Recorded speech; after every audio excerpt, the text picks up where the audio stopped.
안녕하세요, 여러분. 오늘은 정적분과 급수의 합 사이의 관계를 공부해 보겠습니다. 정적분하고 급수는 이제 어떤 관련이 있는가, 여기에 대해서 이제 생각을 해보도록 하겠습니다. 우리가 사각형이나 이런 삼각형의 넓이는 이제 넓이 공식을 이용해서 쉽게 계산을 할 수 있지만, 지금 그림에서 보듯이 이런 곡선 내부의 넓이를 구하는 것은 지금 우리가 배운 수학으로는 할 수가 없어요. 그러면은 이제 옛날 사람들도 그 부분에 대해서 고민을 했겠죠. 어떻게 하면 이 곡선 내부의 넓이를 구할 수 있을 것인가. 그래서 사람들이 비슷하게는 구할 수 있었어요. 어떤 방법을 썼냐 하면 지금처럼 기본 도형, 그러니까 사각형으로 잘게 나누어서 지금 듬성듬성 나누면 대충 이제 넓이가 이렇다라고 할 수 있고, 이걸 잘게 쪼개면 쪼갤수록 점점점 이 사각형, 분홍색의 넓이가 이 전체 넓이, 내부의 넓이와 비슷해진다는 것을 사람들이 알았어요. 그래서 대략적으로 이렇게 넓이를 조사할 수 있지 않을까, 이런 아이디어는 있었지만 극한이라는 아이디어가 나오기 전에는 정확하게 넓이를 구할 수는 없었습니다. 하지만 이제 극한이라는 개념이 나오게 됐고, 그래서 이 초록색으로 선생님이 표현한 넓이를 이제 소문자 m, 빨간색으로 표현한 넓이를 대문자 m이라고 하면 이 정사각형의 크기를 한없이 작게 했을 때 이 소문자 m과 대문자 m은 도형의 넓이 s에 한없이 가까워지겠죠. 그래서 이걸 이제 하합, 상합이라고 하는데, 이 하합과 상합의 극한을 구하면 이 도형의 넓이를 구할 수 있다는 것을 이제 알게 됐어요. 그러니까 리미트 개념이 나오고 나서야 이제 이 곡선 아래 넓이를 정확하게 계산할 수 있는 방법에 대해서 사람들이 이야기를 할 수 있었어요. 그거를 이렇게 간단한 도형으로 잘게 나누어서 넓이 또는 부피를 구하는 방법을 뭐라고 하냐면 구분구적법이라고 합니다. 우리 교과서에서는 참고라고 나오고 있죠. 그래서 적분이라는 아이디어 자체가 원래 수많은 작은 부분으로 쪼개서 전체를 파악하겠다. 이게 적분의 핵심적인 아이디어고, 이런 아이디어는 우리 생활에서 사실 굉장히 많은 분야에서 사용되고 있습니다. 애니메이션 같은 것도 비슷한 여러 장면을 연속해서 작은 부분을 합쳐서 하나의 모양을 만드는 거죠. 우리가 지금 휴대폰으로 찍는 동영상 같은 것도 사실은 사진 촬영을 여러 장 해서 연속적으로 보여주는 개념이잖아요. 그렇죠? 그 다음에 CT 단층 촬영 같은 경우도 여러 장의 단면을 촬영해서 전체적인 형태를 파악한다던가, 이런 것들이 다 적분의 아이디어라고 할 수 있습니다. 자, 그러면 조금 더 그런 내용에 대해서 자세하게 한번 살펴봅시다. 그래서 우리가 사실은 인테그랄부터 배웠죠. 그러니까 이 급수에 대해서 넓이를 파악하기보다는 인테그랄로 먼저 넓이에 대해서 배웠는데, 사실은 역사적인 흐름은 어떤 거예요? 어떤 이런 곡선의 넓이가 있어요. 이 곡선의 넓이를 잘게 쪼개서 더하겠다. 이게 먼저 급수의 개념부터 먼저 나오고, 근데 급수의 단점은 계산이 힘들단 말이에요. 시그마 계산을 해야 되니까. 그래서 여기서 좀 정체가 됐었는데, 우리가 이제 이 급수를 오늘 배우는 것처럼 정적분으로 이렇게 바꿀 수 있게 되는 방법을 이제 알게 되면서 이 곡선 아래 넓이를 쉽게 계산할 수 있었다는 거죠. 그래서 이 연결고리에 대해서 오늘 배우는 시간이다, 이렇게 생각을 하시면 돼요. 먼저 첫 번째, 정적분과 급수의 합사의 관계에 대해서 한번 생각해 보도록 합시다. 그러니까 옛날 사람들은 적분 개념이 없었을 때 이 곡선 아래의 넓이, 여기 이만큼의 넓이, 1과 2 사이의 넓이를 어떻게 구할 수 있었을까요? 그러니까 이렇게 생겼는 이 곡선의 넓이를 어떻게 구해야 되겠다라고 생각했을까요? 첫 번째, 이것을 여러 등분으로 분할했습니다. 지금은 4등분으로 해봅시다. 4등분으로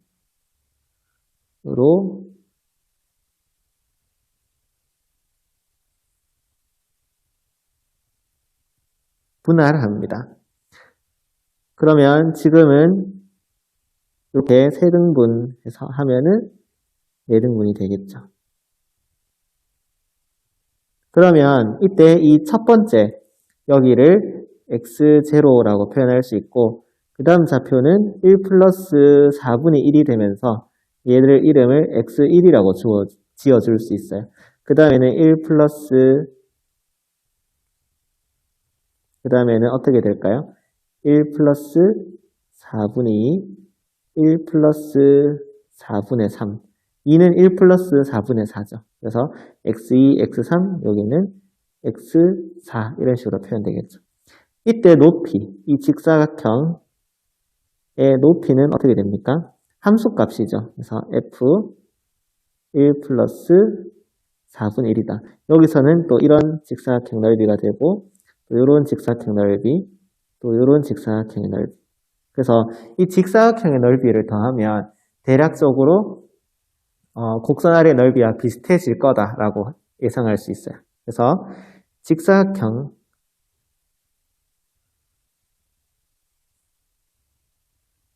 넓이를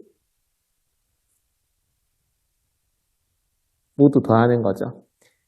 그러면 이게 정확한 S는 아니라서 대충 S라고 쌤이 써보면 첫 번째 직사각형의 넓이는 F 1 플러스 4분의 1 곱하기 4분의 1. 그러니까 높이가 이렇게 되는 거고 밑변은 4분의 1이겠죠. 한 칸이니까. 등분했으니까. 그 다음에 두 번째 사각형의 높이는 1 플러스 4분의 2가 되고 밑변은 똑같이 4분의 1이겠죠.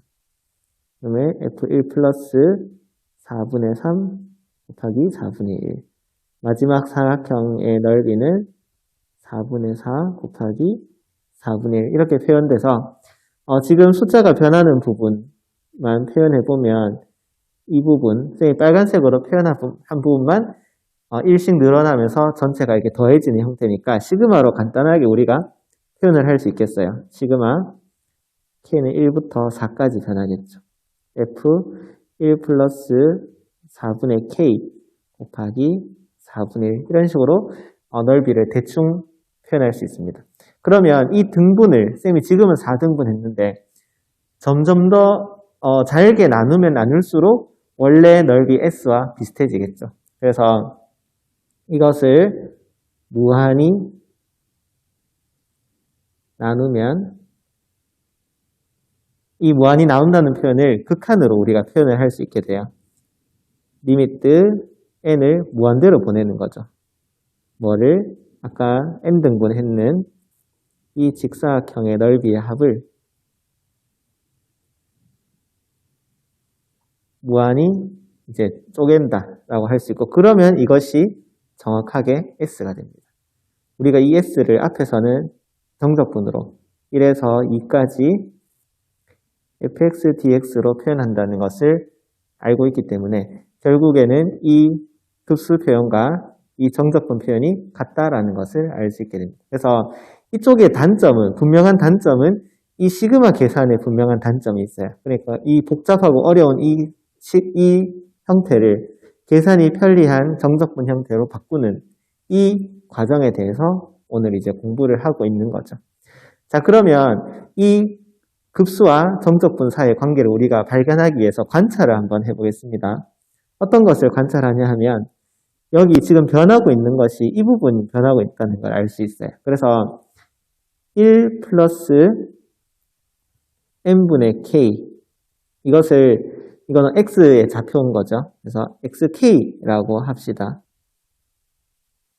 xk라고 하면 이 정적분의 범위를 알 수 있어요. 어떻게 알 수 있냐면 k에 0을 대입하면 1 플러스 n분의 0 이렇게 돼서 1부터 시작한다는 걸 알 수 있고 그 다음 좌표는 1 플러스 n분의 1 그 다음 좌표는 1 플러스 n분의 2 이렇게 해서 마지막에 xn은 1 플러스 n분의 n까지 x가 이렇게 변하니까 범위가 어떻게 변한다는 것을 알 수 있어요.